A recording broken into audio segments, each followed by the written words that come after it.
तपस्वाध्याय शुश्रूषा कृष्णपूजारतं मुनिम् विश्वेशमिष्टदं वन्दे परिव्राट् चक्रवर्तिनम्। श्रीगुरुभ्यो नमः.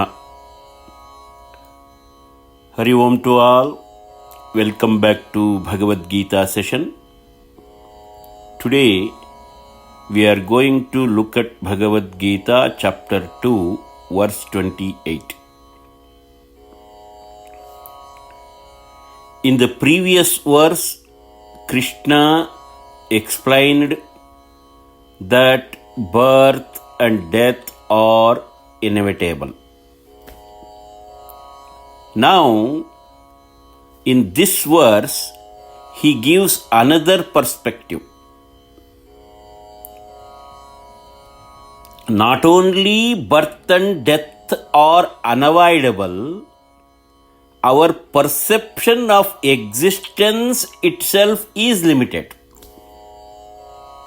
because we only see a small portion of the reality. Let us look at the verse first. Bhagavad Gita chapter 2 verse 28. Avyaktadini bhutani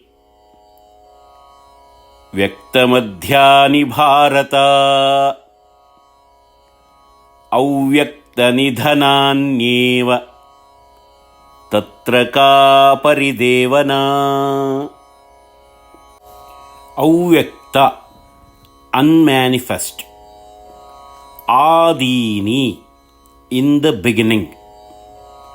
Bhutani, all beings. Vyakta, manifest. Madhyani, in the middle. Bharata, O Arjuna. Avyakta, unmanifest. Nidhanani, at the end. Eva, indeed. Tatra, in that. Ka, what. Paridevana, lamentation or grief. Simple meaning of this verse: all beings are unmanifest in the beginning, manifest in the middle, and unmanifest again at the end. So, why should there be grief? Let us look at the deeper explanation of this verse. Avyaktadini bhutani, all beings are unmanifest in the beginning. Before the birth, we do not see them. They are not visible. They exist in an unmanifest state. It doesn't mean they are absent, but not perceptible. So, all beings are unmanifest in the beginning. That is what he said, Avyaktadini bhutani. All beings are unmanifest in the beginning. Then, Vyaktamadhyani, they become manifest in the middle, are visible in the middle. During the life, the body appears. The person becomes visible. So, we recognize that person by name, by form, by identity, or by relationship. This is the manifest phase. It means visible phase, visible state. So, avyaktadini bhutani, they were invisible in the beginning, they are visible now. Then, avyakta nidhanani eva, they again become unmanifest at the end. They again become invisible at the end. After the death, the body is gone, the form disappears, name is gone, identity is gone, relationship is gone. Again, the being becomes unmanifest, invisible. Krishna is showing unmanifest in the beginning, manifest during the life, unmanifest after the death. This is the cycle of physical existence.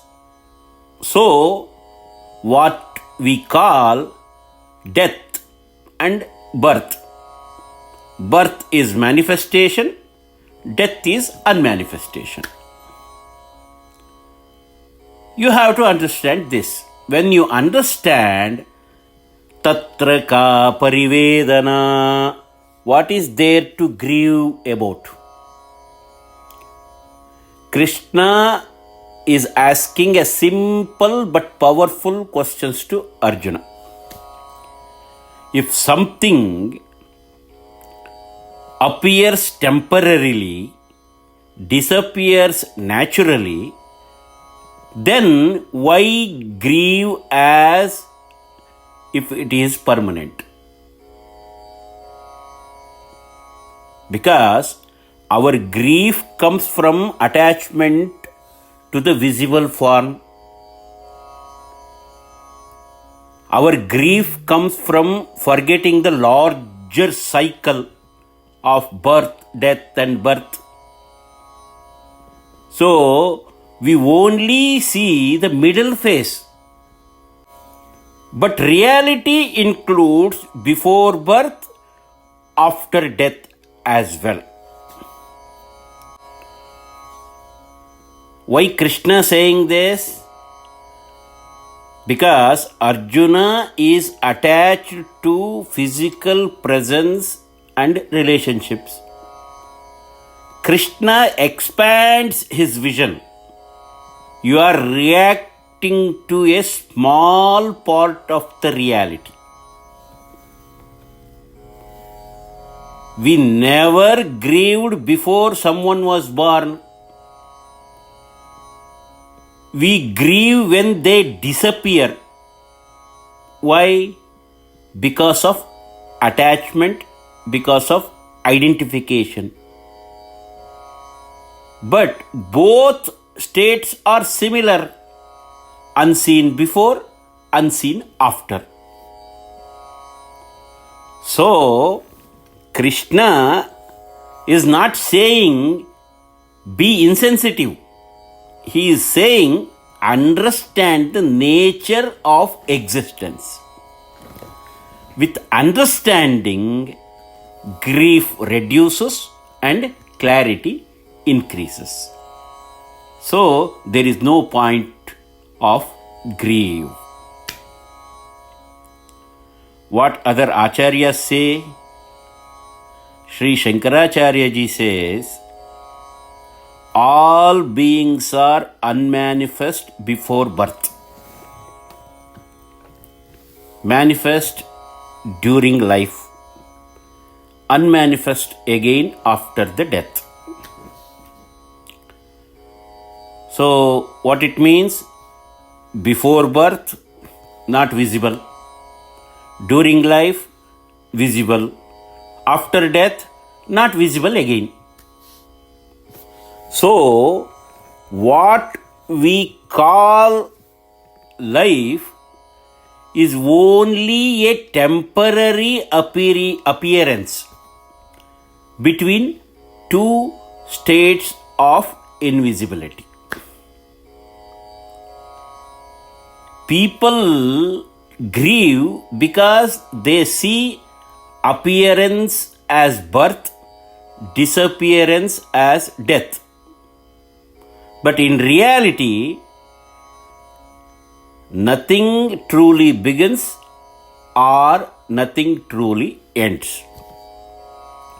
It only becomes visible and invisible. So, why grieve for something that was unseen before? It is seen only for a short time and it becomes unseen again. From visible to invisible, invisible to visible, visible to invisible.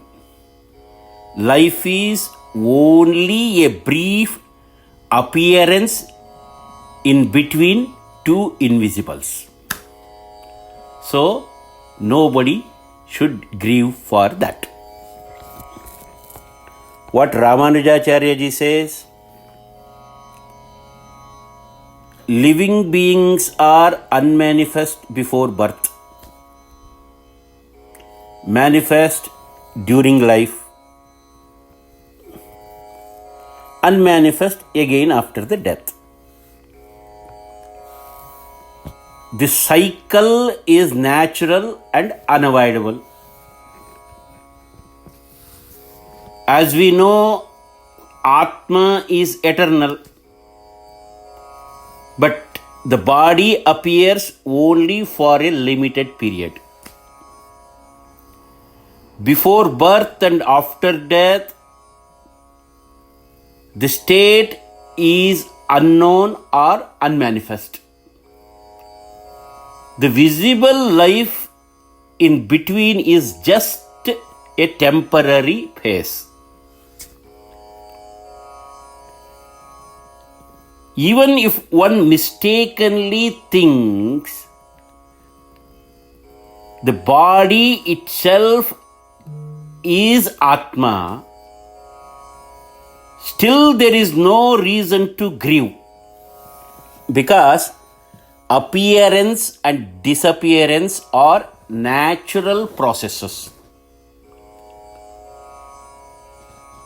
Life is a temporary manifestation within a larger unseen continuity.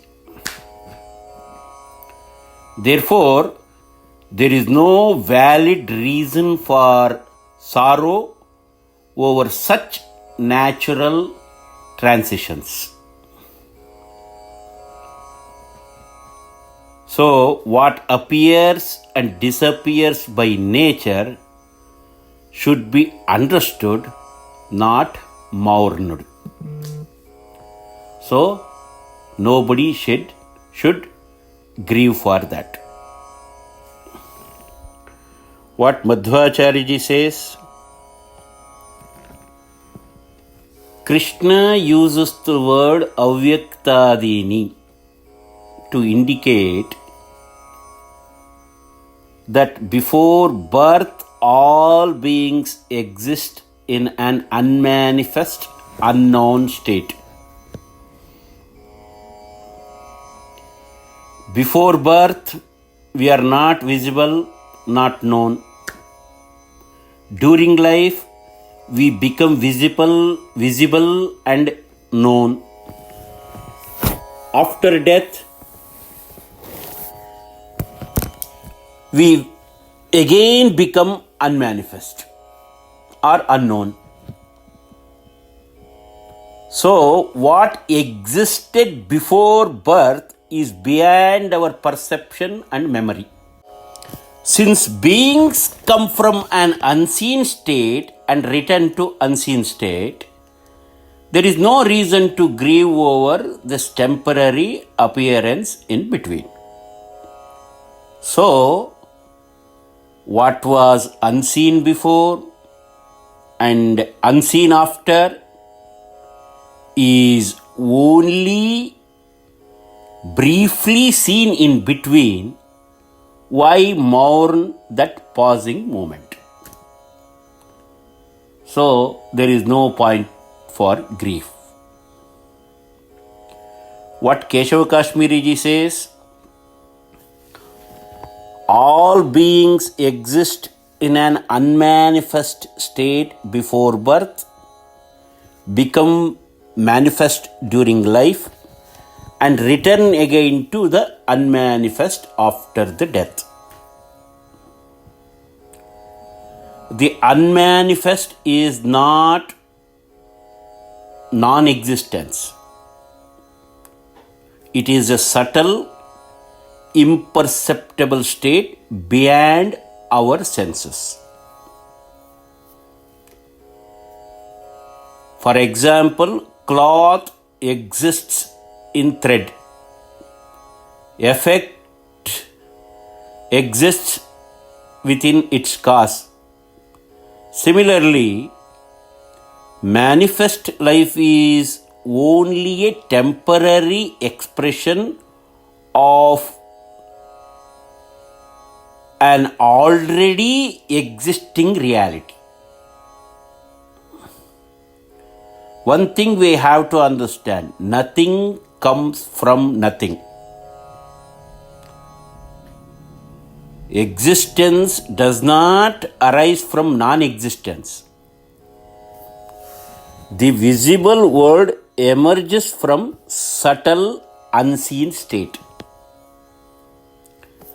So, birth means manifestation, death means unmanifestation.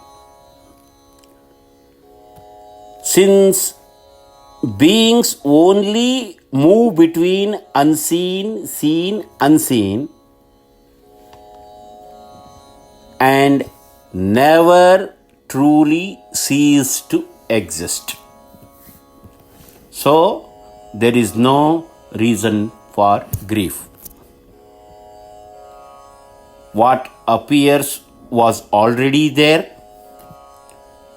What disappears still remains. Only the form changes, not the existence. So, you should not grieve for that. We can see the similar verse in Bhagavatam as well. Yanmanyase dhruvam lokam adhruvam va nachobhayam sarvata nahi shocyaste snehadanyatra mohajam. Whether you consider a person to be an eternal soul,